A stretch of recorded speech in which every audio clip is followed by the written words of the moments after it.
മുകളിൽ കയറി കുനിഞ്ഞ് മുഖം തന്റെ മുഴങ്കാലുകളുടെ നടുവിൽ വെച്ചു. തന്റെ ബാല്യക്കാരനോട് നീ ചെന്ന് കടലിന് നേരെ നോക്കുക എന്ന് പറഞ്ഞു. അവൻ ചെന്ന് നോക്കിയിട്ട് ഒന്നുമില്ല എന്ന് പറഞ്ഞു. ഭക്ഷിക്കാൻ പോയി. അവനെന്നെ വഞ്ചിക്കണമെന്നുള്ള കാര്യം, ജീവിക്കണമെന്നുള്ള കാര്യം. പക്ഷെ അന്യനോ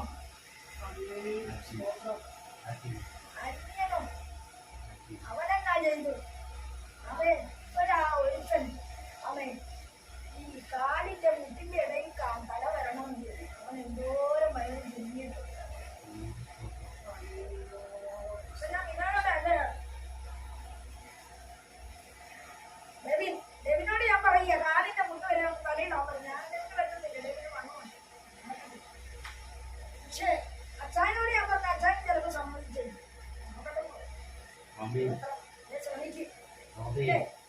എന്നാ അവൻ ആത്മീയനായ ഏലിയാവ് അവൻ രാജസ്ഥാനത്ത് നിന്ന് ജനത്തിന് ബിരുദം കൊടുക്കേണ്ട വ്യക്തി, രാജ്യത്തെ ശരിയായി കൊണ്ടുപോകേണ്ട വ്യക്തി, രാജ്യത്തിന്റെ ക്ഷാമം മാറ്റേണ്ട വ്യക്തി ഭക്ഷിക്കാൻ പോകും. വരച്ചുള്ള ദേശം, മഴ കാണാത്ത ദേശം. 3 വർഷമായി ആഹാബിന്റെ ഇസ്രായേൽ രാജാവിന്റെ ആ സ്ഥലത്ത് മഴയില്ല, ക്ഷാമം. പക്ഷേ അവിടെ സംഭവിക്കുന്ന കാര്യം, നേതൃത്വം കൊടുക്കേണ്ട ഭക്തൻ ഇവിടെ പോയി ഭക്ഷിക്കാൻ പോയി. ഞാൻ ആരെയും കുറ്റം പറയാനല്ല, ഏരിയാവ് ഓടി വന്നേച്ച് മുഴങ്കാലെ വെച്ച് കാണും. എന്തൊക്കെ ചെയ്തോടെ? ഏലിയാവ് കർമ്മൽ പർവ്വതത്തിന്റെ മുകളിൽ കയറി നിലത്ത് കുനിഞ്ഞ് മുഖം തന്റെ മുഴങ്കാലുകളുടെ നടുവിൽ വെച്ച് തന്റെ ബാല്യക്കാരനോട് നീ ചെന്ന് കടലിന് നേരെ നോക്കുക എന്ന് പറഞ്ഞു. അവൻ വലിയൊരു ശുശ്രൂഷ കഴിഞ്ഞതിന് ശേഷം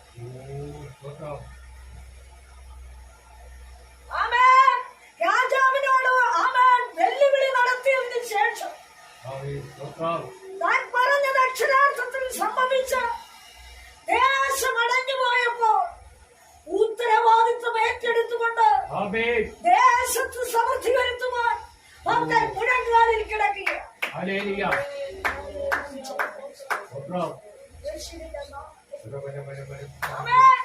അവിടെ ഒത്തിരി ഒരുക്കങ്ങൾ കാണിക്കുന്നുണ്ട്. ഞാൻ ഇത്ര ഒരുക്കിയ വ്യക്തിയാണെങ്കിൽ ഞാൻ പാടുന്നില്ല, പ്രാർത്ഥിക്കുന്നില്ലെന്ന് വെച്ചോണ്ട് ഇരിക്കുകയാണോ? അല്ല, അവൻ തന്റെ ബാല്യക്കാരനോട് പറയാം, നീ ചെല്ല്, ഞാനിവിടെ പ്രാർത്ഥിക്കാം. നീ ചെല്ലടാ, ഞാൻ പ്രാർത്ഥിക്കുന്ന എന്റെ ഉള്ളിൽ മറുപടി വന്നിട്ടുണ്ട്. പക്ഷെ നീ ചെന്നതൊന്ന് വ്യക്തമാക്കണം.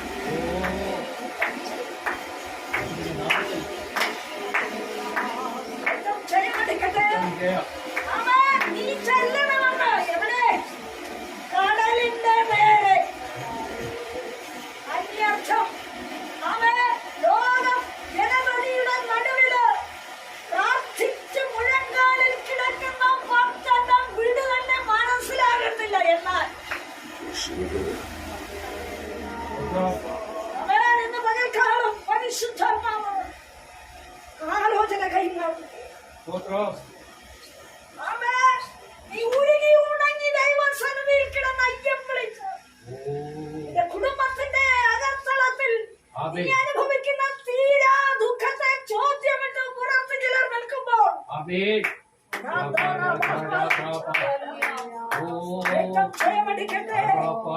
അത് മക്കൾ അറിഞ്ഞിരിക്കത്തില്ല, ഭാര്യ അറിഞ്ഞിരിക്കത്തില്ല. പക്ഷേ പ്രാർത്ഥിക്കുന്ന ഭക്ത നിന്റെ ഉള്ളിൽ മഴയുടെ മുഴക്കമുണ്ട്.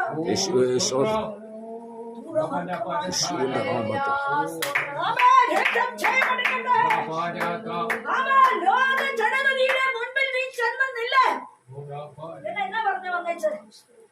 ഒന്നുമില്ല. സ്തോത്രം. അപ്പോ കൂട്ടത്തിൽ നിൽക്കുന്ന അനുഭവം മുഴുവൻ പ്രാപിച്ച മകനായാലും ദേശക്കാരായാലും സഹോദരവർഗമായാലും ആരായാലും എന്റെ പ്രാർത്ഥനയെ പുച്ഛിക്കും. വെറുതെയാണ്. ഈ ഓട്ടത്തുണ്ട് ഒന്നും നേടത്തില്ലെന്ന് പറഞ്ഞു.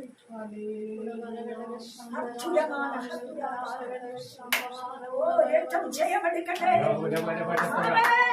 നിന്റെ ഓട്ടത്തെ അവൻ പ്രവാചകൻ കൽപ്പിച്ച വാക്കിനെ നോക്കിക്കൊണ്ട് അവൻ നടുവിൽ കൂടി ഓടിപ്പോകുന്ന ബാല്യക്കാരൻ അവൻ ചെന്ന് നോക്കി. ഒന്നുമില്ല. കടലിന്റെ നേരെ നോക്കാനാ പറഞ്ഞത്. ഒന്നുമില്ല.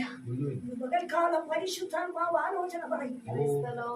അവൻ നാടുകൾ പ്രാർത്ഥിക്കുന്ന വിഷയത്തിന്റെ മുഖത്ത് നിരുത്സാഹപ്പെടുത്തുന്ന വാദങ്ങൾ ഉയർന്നു വന്നാൽ അവൻ നിന്നെ സ്തംഭിപ്പിക്കുന്ന അനുഭവങ്ങൾ ചെവികളിൽ കടന്നു വന്നാലും ഇല്ല. അവൻ നീ പ്രാർത്ഥിച്ചുരുകിയിട്ടുണ്ടോ? മറുപടി നീ പ്രാർത്ഥിച്ചിട്ടുണ്ടോ?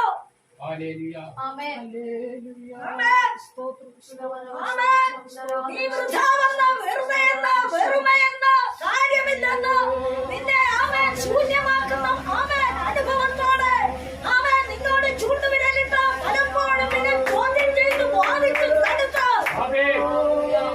ഈ അനുഭവത്തെ ശുചീകരിക്കുമ്പോൾ പരിശുദ്ധാത്മാവ് പറയാം, ഇല്ല, ഞാൻ പ്രാർത്ഥിച്ച കാര്യത്തിന് മുഴക്കമുണ്ട്.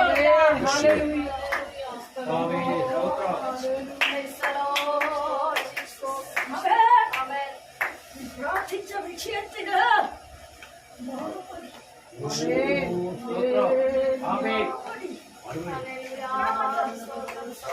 ഒരു പ്രാവശ്യം ഓടി,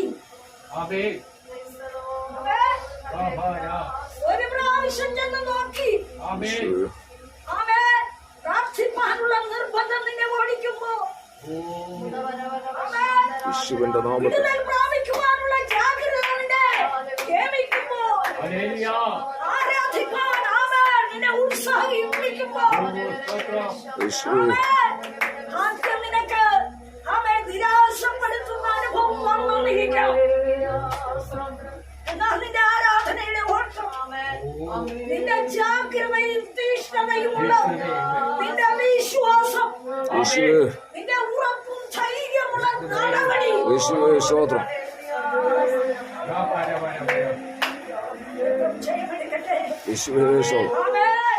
കൂട്ടത്തിൽ നിൽക്കുന്നവൻ പോലും ശുചീകരിക്കുന്നതും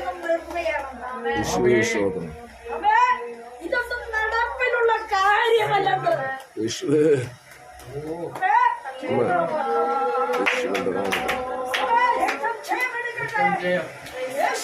നാമത്തിൽ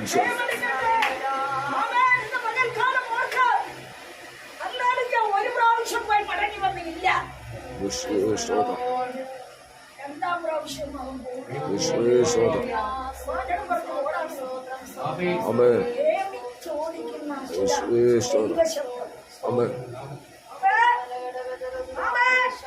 ഉത്തേജിപ്പിച്ച് മുന്നിലേക്ക് കുതിപ്പിക്കുന്ന ചില ദൈവത്തിന്റെ ശക്തി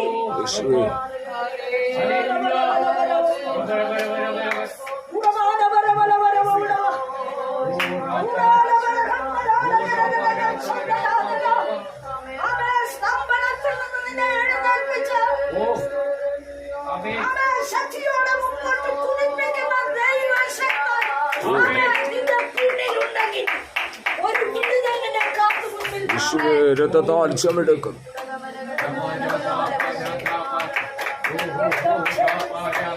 ഓ ഹല്ലേലൂയ.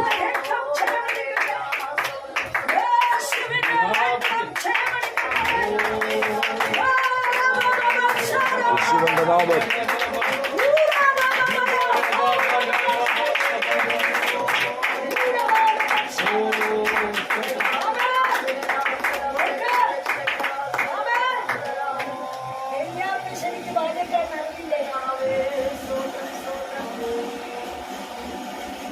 കുടുംബത്തിലുള്ളവർക്ക് അറിയില്ലേ?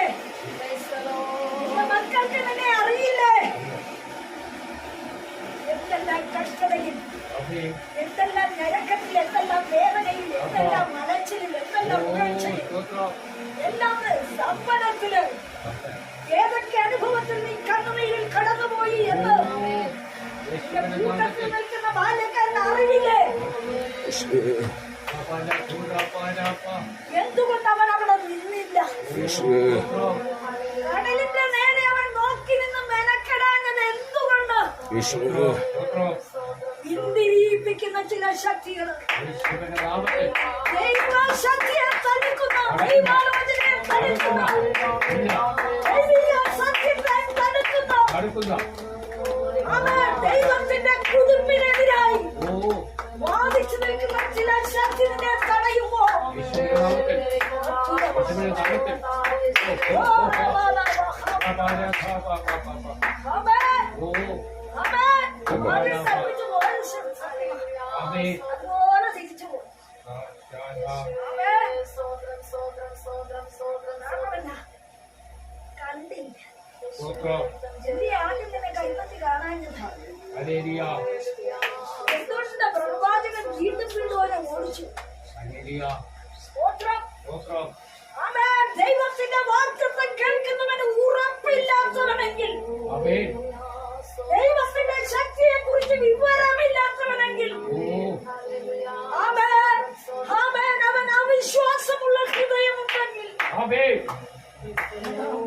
ബാബാ രാധാ പരാ പരാ ബാബാ രാധാ രാധാ പരാ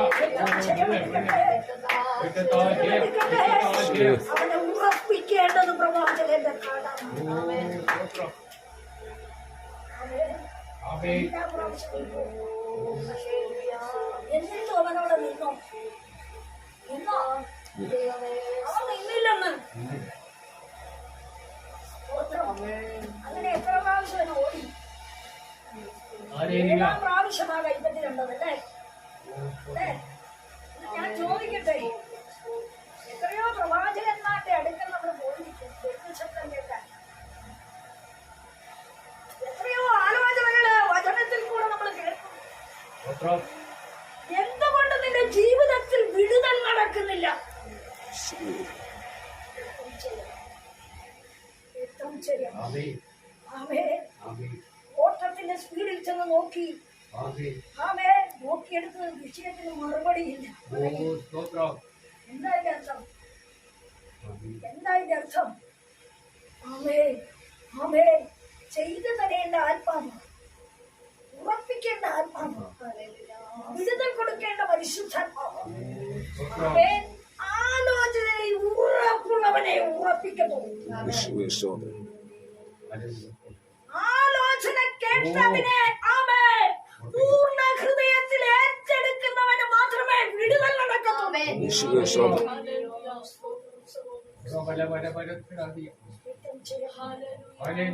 ആമേൻ.